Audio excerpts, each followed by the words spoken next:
to episode 50 of Women, Sex, God, Power. I can't believe that we're on 50 episodes now. I'd like to congratulate you if you have managed to be here and listen to me shouting at you since the very beginning. You are very, very courageous and very brave, and well done for sticking it out this far, because it takes a lot of stamina, it takes a lot of courage to tune in and digest and absorb a lot of the themes that we touch on in regards to the collective shadow and how to evolve as feminine kind so that we can be the most powerful versions of ourselves. So well done. Before we get into this episode, I have a really big announcement, which is that I'm opening my Temple of the High Priestess membership. I've been working on this membership for 6 months, and so much love and care has gone into it to provide you with a variety of rituals and transmissions on everything that we cover on this episode, but specifically to do with areas such as visibility, wealth building, stepping into your power and your artistry, activating your voice, showing up in the world in your full creative capacity. If you're thinking of joining the membership, you can go to the show notes and you can watch my masterclass for 4 thresholds to priestess power, which I have released.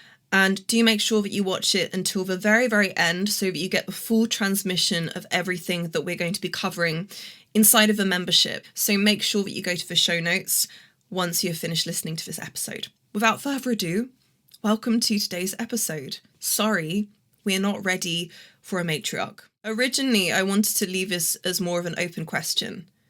Are we ready for a matriarch?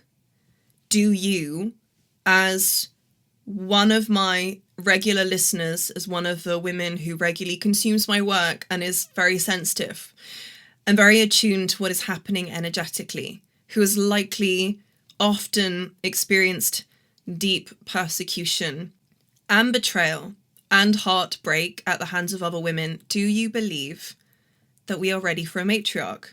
That we are ready to adhere to the wisdom of other women, and not just elder women, not just women in their 60s, 70s crone era, because a woman can be in her mid-20s or early 30s and be an elder woman. Are we ready to be led by women without discriminating against them? Because they have youth, because they have beauty, because they have talent, because they have a power or a certain aura to them that threatens our own unresolved feelings of inadequacy. Do you honestly think we're ready for a matriarch?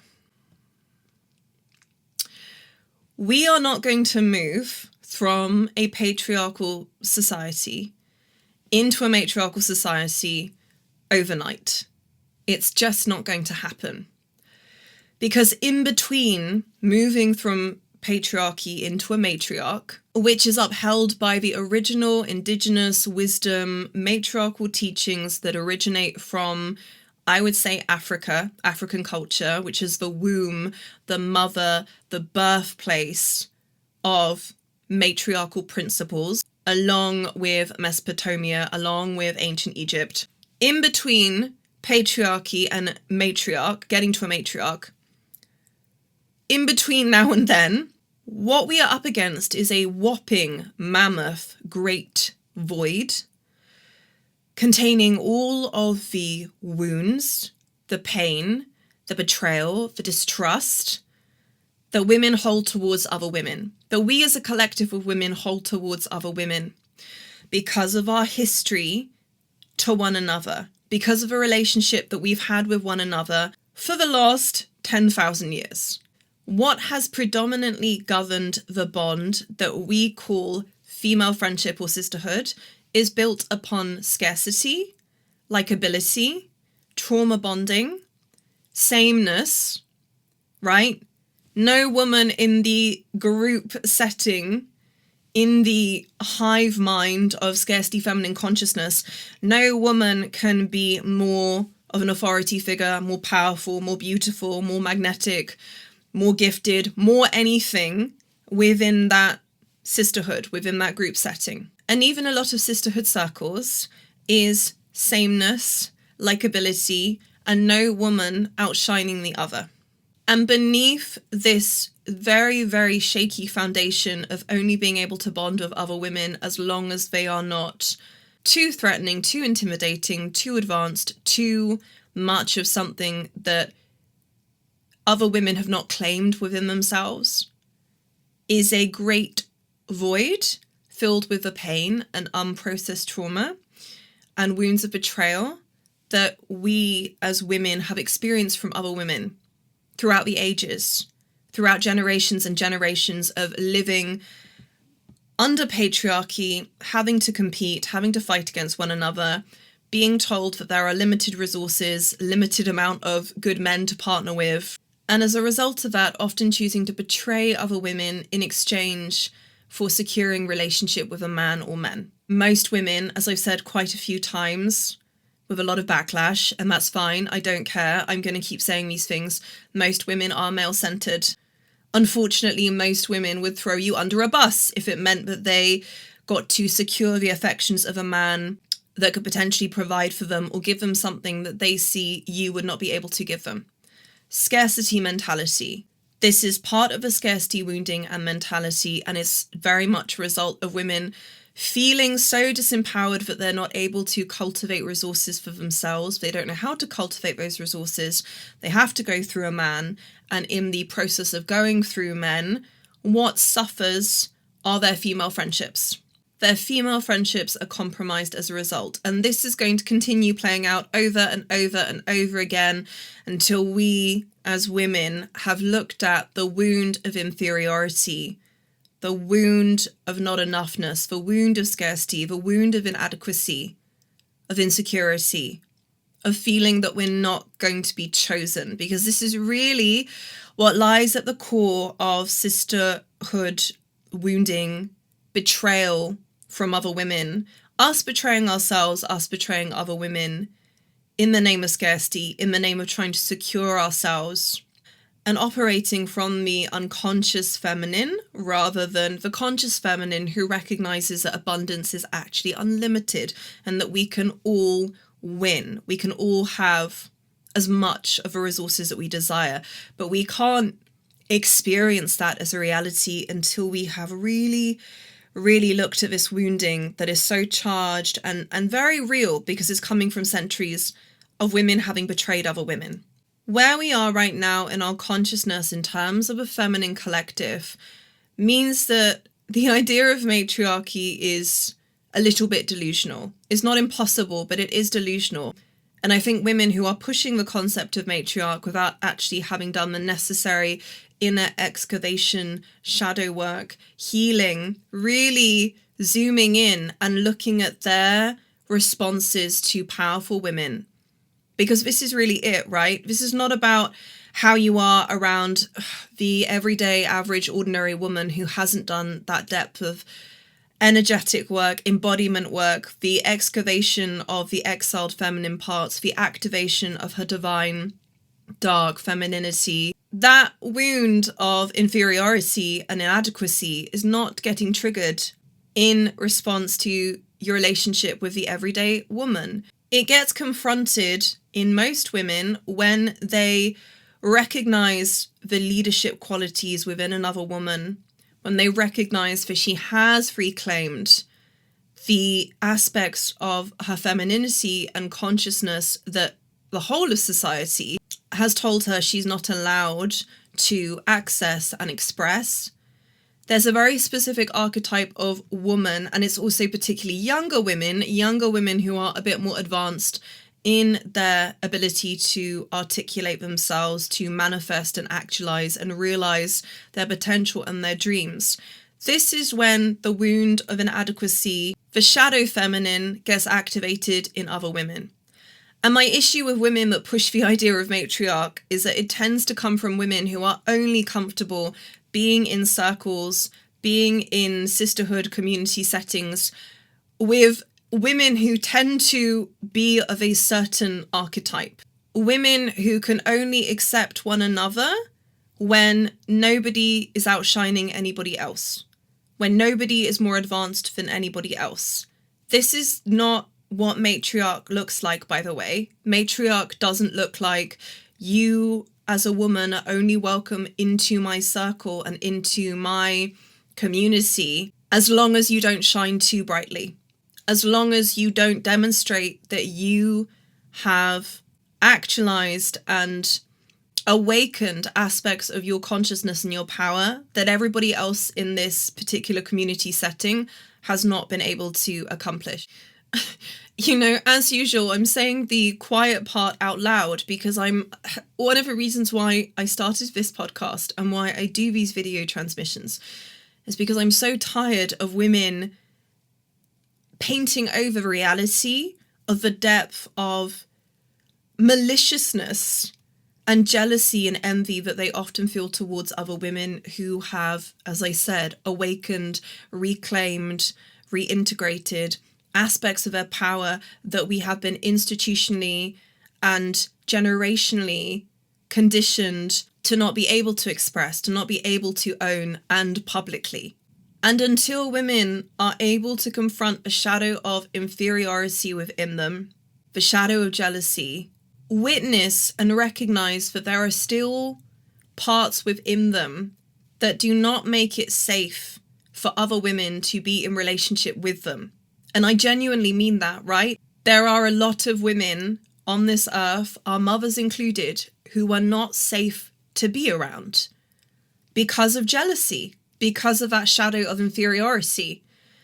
And when a mother who has also not done this work brings a daughter into the world who is this bright light of unlimited potential and magnetism and youth and power and beauty, the automatic response from the mother will be to try and squash that, to try and diminish it, to try and snuff it out, because her own daughter is now a constant reminder of what she has not claimed within herself.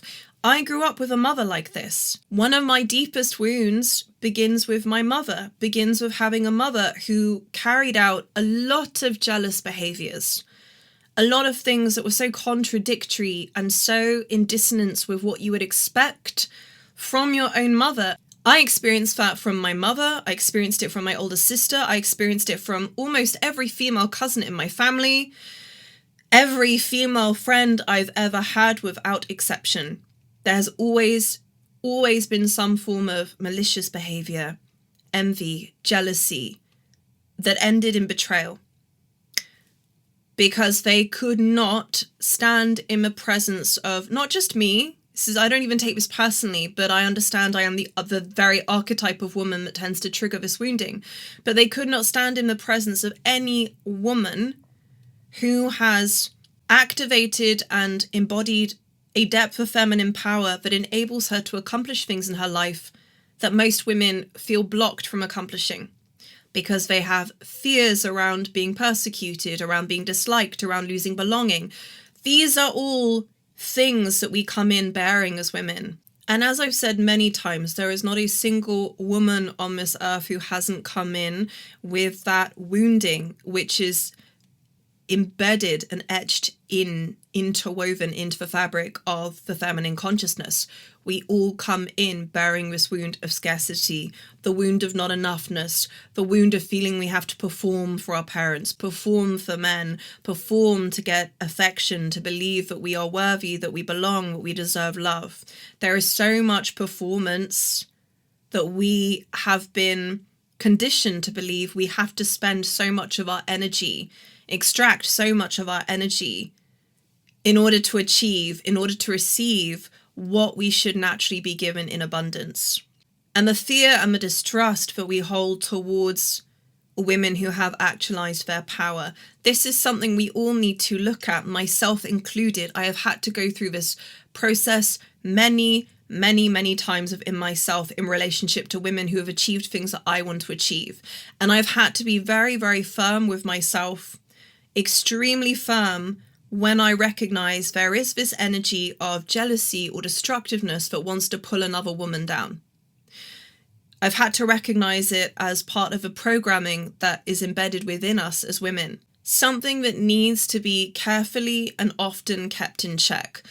Luckily, I've reached a place in my life now where I don't feel jealousy towards other women. It's not an experience that I have anymore. I can say that honestly, alhamdulillah, as we say in Arabic, because of the amount of self-work that I've done on myself, because of the amount of self love that I've developed for myself because of the depth of healing I've had to go through. And when we're able to recognize that this jealousy and this envy is not actually a natural part of our divine nature, is part of a wounding, then we can approach it and work with it with a lot more compassion, rather than judging ourselves, rather than thinking, oh, there's something wrong with me, or I'm lesser, or I'm not good enough, or this makes me less spiritual. Big one. This makes me less spiritual because I'm feeling jealousy towards a woman who's my friend or someone who I shouldn't be feeling jealousy towards. But we have to look at that programming, because that wound of inferiority within most women, the way that it manifests is often through this unconscious desire to tear down another woman, to dehumanize her as well, right? Really common experience for me. So this assumption that if you're beautiful, or if you're powerful, or if you're talented, or if something comes easily to you, or if you've mastered several areas of your life, then you don't deserve to be supported. You don't deserve to be complimented. You don't deserve to be shown any form of love. That should only be reserved for women who haven't mastered themselves in the way that you've mastered yourself. We need to look at this wounding, because there is a parasitical consciousness on this planet that seeks to destroy and obliterate any powerful woman. You've heard me speak about this so many times. It's a very destructive energy that wants to destroy and demolish and diminish and invalidate and dehumanize and sexualize any woman who is the embodiment of a goddess, any woman who has, again, actualized herself in a way where she openly displays the qualities of a divine, the dark feminine. You will have noticed this within your own process as a woman, that the moment you begin to heal, awaken, empower yourself, raise your standards, almost out of nowhere, you find that you're receiving attacks from both men and women. This is the parasitical consciousness I speak of, and it operates through every single vessel, every single woman and man that has not claimed their power, that is afraid of their own power, that is afraid of feminine power, and ultimately is going to be afraid of you. So no, we are not ready for a matriarch until enough women have addressed the shadow feminine, the jealousy, the envy, the comparison, the almost animalistic impulse, right? This unconscious animalistic impulse to see a beautiful woman, or a woman expressing herself, or a woman in her power, and immediately start searching for things that are wrong with her. It's really important to watch that pattern. Or the blatant discrimination that goes on in sisterhood circles. Exclusivity, picking and choosing the women that come into your circle or who you surround yourself with based on how little they intimidate you. There is no growth in that. One of my followers said something actually in a comment yesterday that I thought was really wise and a reflection of how mature she is. She said, I actually think it's a good thing to be friends with women who are slightly out of your league, or very much out of your league, because it challenges you. It challenges you to grow. It challenges you to evolve in ways that you're never going to achieve if you keep surrounding yourself with women who are the same as you or similar to you, you know? I 100% agree with that. I have no interest in being surrounded by women who are at my level. I want to bask in the energy of women who are 10, 20 steps ahead of me. And if there are feelings of inadequacy that come up in the process of that, then that is for me to deal with. That is not for me to project onto her. One of the important themes I want to cover today is the witch trials. I have notes. I have many notes. Don't you love nerds? Don't you love how nerdy nerds are? You know, we'll go write 2,000 words on an episode, and then we'll go through it and we'll mark it and we'll edit it and we'll delete certain sections, and then we'll print it off again, and then we'll revise it, and then we won't like what we've written, and then we'll re-edit it and print it off again. Nerds are the best. I don't know why they ever got a bad rap, because nerds get shit done, okay? 2,000 words on this episode. I'm not going to be able to cover all of it today. So let's start with the witch trials and women accusing women, okay? Because often It was other women who were making up stories and rumours of other women in their circle being witches or casting spells or seducing their husbands, all kinds of nonsense. Why? Because of this wound, this collective feminine wound, the wound of inferiority, of scarcity, of the fear of being replaced, the fear of being outshone by another woman, etc., etc.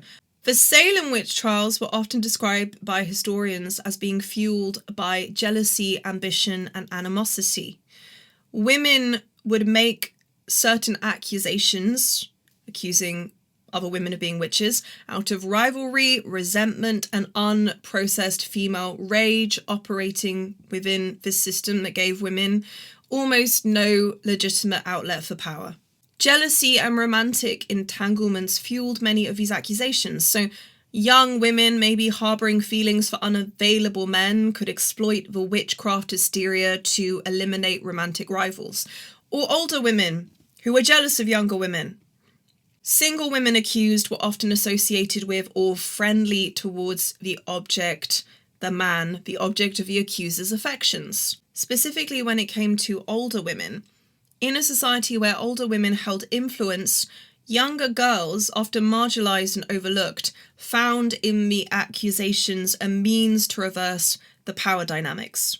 So basically, false accusations could serve as a means of helping them secure wealth, helping them secure status, through the disposition of the accused. And it wasn't uncommon, years after the witch trials, for young girls, teenage girls, to come forward and admit that they had fabricated these charges. 100,000 women plus were accused of witchcraft across colonial North America and Europe, and almost 40,000 to 60,000 were executed.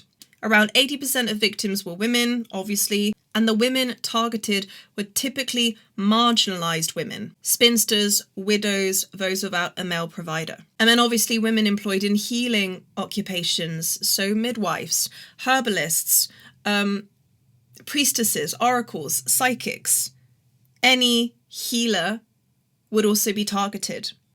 So basically the women who were most likely to be accused of having performed witchcraft or being a witch were almost always powerful, independent, gifted, different in some way, unique. They stood out from the crowd. And a lot of these accusations frequently came from within their own community and from within their sisterhood circles. So again, any woman who deviated from societal expectations or standards, any woman who was outspoken, who was a little too educated for the times that she existed in, any woman who displayed unconventional views or behaviours, so likely neurodivergence, autistic women. These were the women who were often seen as a threat to the patriarchal order and were punished accordingly. The feelings of distrust and the feelings of fear towards other women getting too close to you, knowing too much about you, taking something that belongs to you. As you can see, this hasn't gone away. None of this stuff, it doesn't matter if it happened thousands of years ago, it doesn't matter if the witch trials have long passed.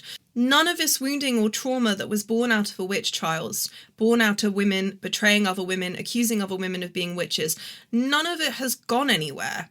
These traumas don't just go away. They live in the collective feminine psyche, and they continue to manifest and express themselves through the same behaviours that we see in women who are what we would call today as being male-centred, women, as I mentioned at the beginning of this episode, who would happily throw you under the bus, who would happily choose a man any day of the year. These wounds do not go away. And we need to have conversations with our close female friends about these feelings. We need to sit down and say to them, hey, I actually do feel a little bit of jealousy or envy because I can see that you're doing this amazing thing in the world. And it brings up a lot of feelings of insecurity within me. It makes me feel like I'm not doing enough. There is so much healing that happens in these conversations. But the healing has to happen through the expression of these feelings. What we have done as women up until now is harbour a lot of resentment or a lot of jealousy or a lot of hidden animosity towards our female friends, towards our mother, towards our sisters, for not being there for us, for not showing up for us. When we notice that they are doing things that are destructive in the friendship, rather than putting a lid on it and just absorbing it and swallowing your resentment or your anger or your rage, have the conversation, have the difficult conversation, because this is how the healing takes place. We cannot heal a century-old wound by pretending that it's not there. You know that it's there. You know that we're not ready for a matriarch. Do me a favor once you finish listening to this episode. Go ask your mother, your grandmother, if she's still living, your aunt, your friends, your cousins, your female friends and cousins. Go ask them what their dominant experience with women has been up until now, but specifically the elder women in your family. Ask them how many women in their life have truly given them a leg up, truly supported them, truly uplifted them when they really needed it. I will be shocked. I will be genuinely shocked if the women in your family who you ask this question to can name more than 2 women who genuinely supported them on their way to success. It is so unusual. It is so rare to receive that support from other women because of this fear of, she's going to get ahead of me. She's going to have more than me. If I help her, she's going to outshine me.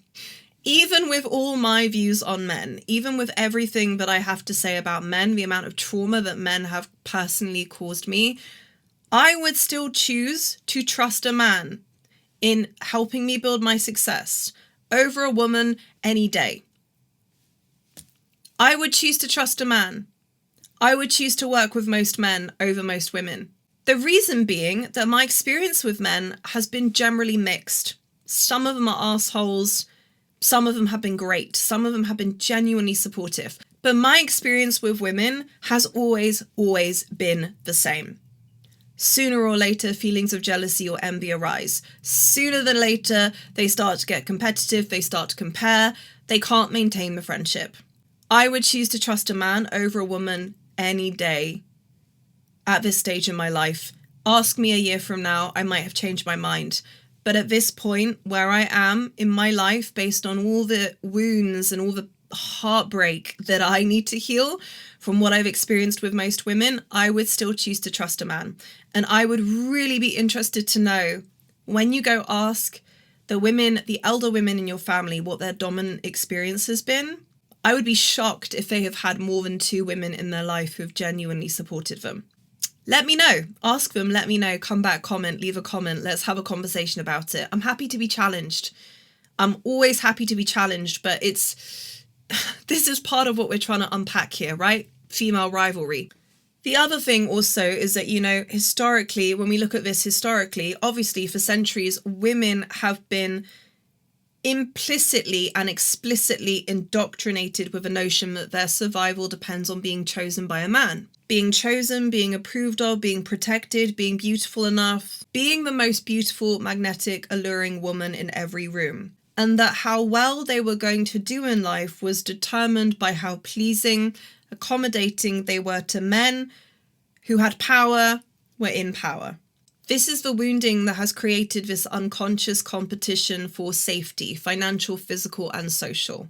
Status, belonging, love, validation, right? And this manifests in the modern day world as women being pitted against one another in families, in villages, in industries, in workplaces to gain limited recognition or protection. This competitiveness has created an energetic imprint of scarcity which manifests in all women, as I've said, in the following forms. God, this is such a long episode. I'm so sorry because I've been waffling so much. So when one woman heals or awakens or expands her vibration, it can trigger others' unhealed shadow, especially around power, visibility, sensuality, wealth, or creativity. And whilst we tend to take this personally, when we are the receiver of women feeling jealous or envious, this is an energetic mirror effect. Your evolution activates what is still dormant or suppressed in other women, which manifests through them as jealousy, criticism, or coldness. Again, think of your relationship with your mother, right? Most of my memories as a child, as a teenager, as a young woman with my mother were of her heavily criticizing me. Nothing was ever good enough. Emotional coldness, lack of nourishment, lack of love, lack of affection. Even when I was achieving to the standard that she expected, there was never any praise. So a lot of us experience this firsthand through our mother. The deeper truth here is that at a soul level, jealousy and sisterhood wounds point to an actual longing for connection and shared empowerment. Jealousy may say, I see something in you that I desire to embody too. When that realization is met with compassion rather than shame, it can transform into your light reminds me to reclaim my own. This is how sisterhood evolves from rivalry into reflection and co-elevation. However, the journey that we must take individually as women to cultivate our signature power is obviously far from easy. It's going to ignite many dormant personal and collective wounds around safety, belonging, and worth. Another common dynamic with sisterhood wounds and betrayal, as I've mentioned, start with the family and manifest as triangulation. So if you have an older sister or a mother who are jealous or envious towards you, they will gang up on you. They will try to compete against you. They will exclude you. And the women that tend to experience this early on through family dynamics also continue to experience it through their relationships with other women in the world. Again, typically it's the woman who has a very, very bright aura. She's gifted, she stands out, she's unique, she does things differently, she's unconventional. So we have to do a lot of rewiring around the original wound that began with our mother, that began with our sister, the two people who should have been supporting us the most, who should have championed us, who should have nurtured us, who should have protected us. When we are denied of that safety and that community early on, and then we grow and we move out into the world and we experience the same dynamics of other women repeat again and again and again. The initiation here is not to go, all women can't be trusted. I can't have female friends. I've done this. I still do this. This is a really, really deep wound for me personally. I speak about it very, very openly because it's not just from this lifetime for me as well. It's also carried over from many, many lifetimes of betrayal. But I have to challenge myself with this and watch it constantly because it's very deeply rooted. And I don't want to talk about it too much because I'm going to start crying.